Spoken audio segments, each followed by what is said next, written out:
তোমরা আশা করি এই লুকটা সবাই দেখেছো। এটা কীভাবে রিক্রিয়েট করলাম চলো দেখা যাক। হাই অনুস্টাইল লাইভ ইউটিউব চ্যানেলে তোমাদেরকে ওয়েলকাম।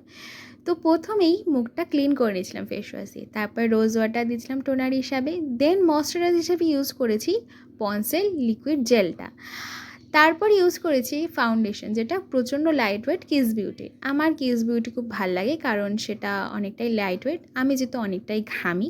তারপর সেটা ব্লেন্ড করে নেওয়ার পর কনসিলার ইউজ করেছি, যেটার নাম এখন মনে পড়ছে না, মনে পড়লে অবশ্যই জানাবো। লিকুইড ব্লাশ হিসাবে ইউজ করেছি অরিফ্লেমের একটা লিপস্টিক, যেটা আমার খুবই খুবই প্রিয় একটা লিপস্টিক। দেন সেটাকে সেট করে নেওয়ার জন্য ইউজ করেছি কম্প্যাক্ট, যেটা ল্যাকমির ছিল। তারপর মোস্ট ইম্পর্টেন্ট থিং হচ্ছে গিয়ে ভুরু, আমার ভুরু না থাকার কারণে। তারপর আমি রেডি হয়ে গেছি। তোমরা কমেন্টে অবশ্যই আমাকে জানিও যে আমাকে এই লুকটাতে কীরকম দেখতে লাগছে। আজকে চলি, দেখা হবে অন্য কোনো ভিডিওতে। টাটা।